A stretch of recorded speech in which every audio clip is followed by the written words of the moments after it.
এখন থেকে আপনার প্রিয় সিরিয়ালগুলো ফ্রিতে দেখুন এক্সক্লুসিভলি শুধুমাত্র সান নেক্সটে। এখনই অ্যাপ ডাউনলোড করুন। মেঘলা আর ইভান কোনো বিশেষ উদ্দেশ্যে স্বামী স্ত্রী সেজে অভিনয় করছে, আর ওদের যে বিয়ে টিয়ে হয়নি সেই ব্যাপারে আমি 100% নিশ্চিত। সত্যি তো, এই দিকটা তো আমি ভেবে দেখিনি। হ্যাঁ রে তিতলি, তোর মাথায় কি বুদ্ধি রে মা। কিন্তু মা, ওরা যতই সবার সামনে স্বামী স্ত্রী অভিনয় করুক না কেন, ফুলসজ্জার ঘরে তো আর অভিনয়টা করবে না। এই বলছি, তুই ঠিক কি ভাবছিস বলতো? ওরা যে স্বামী স্ত্রী নয় সেটা প্রমাণ করার সুবর্ণ সুযোগ আমাদের সামনে আছে মা। হ্যাঁ রে তিতলি, কি করে? দেখো না, আমি এ ঘরে লুকিয়ে থাকবো, আর ওরা রাতে কি করে, কি কি কথা বলে, সমস্ত কিছু রেকর্ড করব। হ্যাঁ তিতলি, তুই জানিস আমিও না একটা সময় এরকম করেছিলাম। ওই ওম আর বৃষ্টির বিয়েটা তো কন্ট্যাক্ট ম্যারেজ ছিল, তা ওদেরকে একেবারে হাতে নাতে ধরার জন্য আমি না ঘরের মধ্যে লুকিয়েছিলাম। কিন্তু ওরা না আমাকে ধরে ফেলেছিল। সে তখন বুদ্ধি কম বলে। এই কি বললি?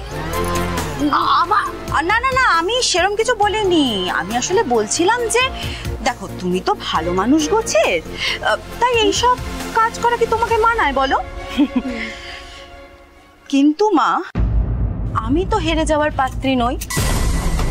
সমস্ত কিছু রেকর্ড করে আমি সবার সামনে হাতে হাড়িটা ভেঙে দেব।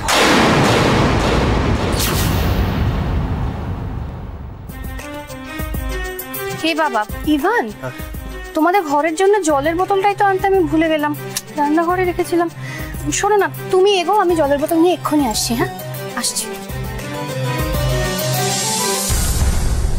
মা, ঘাট সাঁজো তো শেষ, তুমি এবার যাও, আমাকেও তো আমার কাজে লাগতে হবে।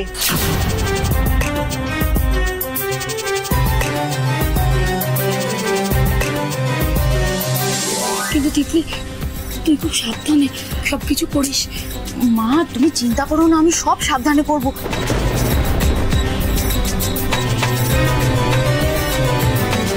যে কোনো মুহূর্তে চলে আসবে, তুমি যাও। আমি যাচ্ছি, কিন্তু তোকে তো লুকাতে হবে। কোথায়?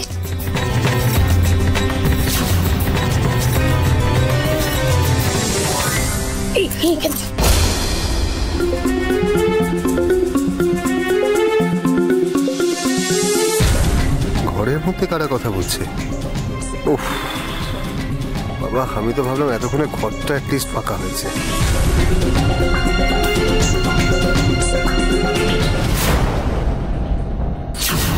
দাঁড়াও ইভান, এবারের নিয়ম হলো ফুলসজ্জার ঘরে আগে বউ ঢুকবে, তারপরে বর। তাই যতক্ষণ মেঘলা না আসছে ততক্ষণ তোমাকে এখানেই ওয়েট করতে হবে।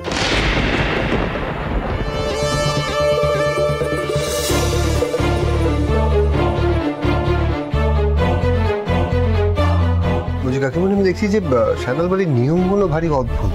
প্রত্যেকটা নিয়মে মেয়েদেরকে এগিয়ে রাখা হচ্ছে। তার মানে নিশ্চয়ই নিয়মগুলো মেয়েরা তৈরি করেছিল। বারে, এই যে একটু আগে মেঘলা তোমার পা ধুয়ে দিল, তার বেলা? সেটা আমি এমনিতেই মেঘলার জন্য হাঁ করে দাঁড়িয়ে থেকে, সেটা অভ্যেসও আছে, কারণ যতবার ওর সঙ্গে দেখা করতে গেছি ওর জন্য আমাকে হাঁ করে দাঁড়িয়ে থাকতেই হয়েছে আসলে।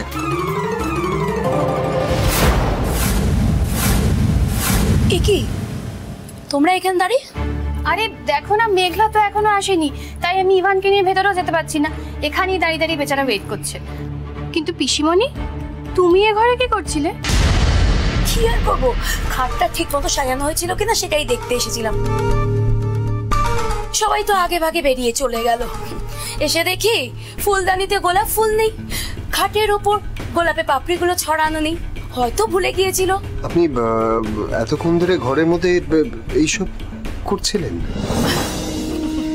কি করব বলো, পিসি ধামি বলে কথা।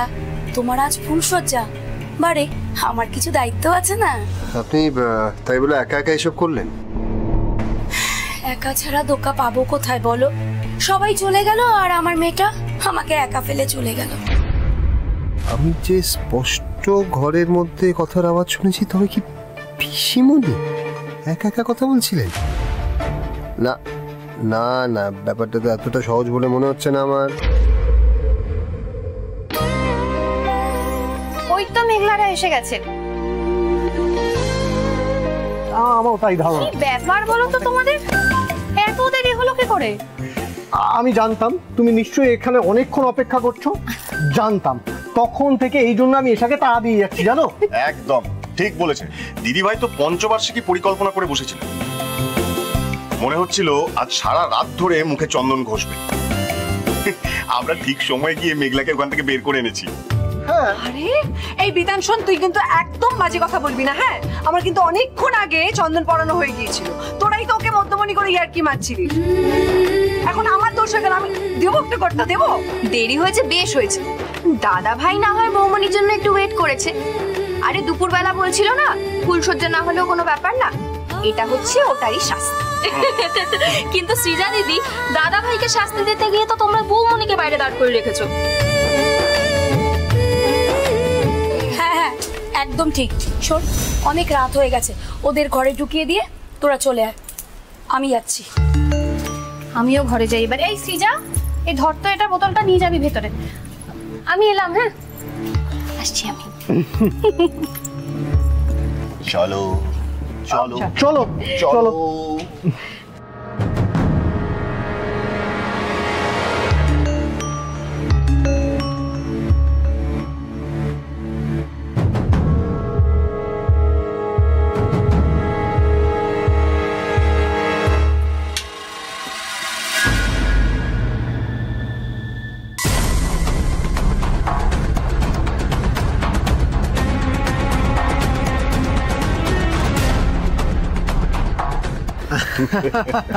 শোনো মেঘলা, তুমি আমাকে বিশ্বাস করো তো? আমি তোমাকে বলছি, শোনো, এই দিন কিন্তু আমারও গেছে, হ্যাঁ? একদম গ্যাট হয়ে এখানে বসে থাকবে। ইভান যতক্ষণ না পর্যন্ত তোমাকে উপহার দিচ্ছে, তুমি এখান থেকে একটা পাও নড়বে না কিন্তু। ঈশা, কেন মেয়েটাকে কুবুদ্ধি দিচ্ছ বলো তো? হ্যাঁ বেশ করেছে রবিদা কুবুদ্ধি দিচ্ছে, ছেলেরা তো এমনই কিপটে হয়, হাত দিয়ে একেবারে জলও গলে না। চপলাদি, কি বলছোটা কি?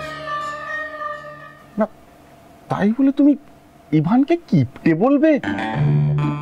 এ মা, চিচি, আমি ইভান দাদাকে কিছু বলিনি, আমি বাকি সব ছেলেদের কথা বলেছি। হ্যাঁ আমি যাই। হ্যাঁ এই দাদা ভাই বল না, বৌমনিকে আজকে তুই কি গিফট দিবি? হ্যাঁ দেবো তো, বুক ভরা ভালোবাসা দেবো।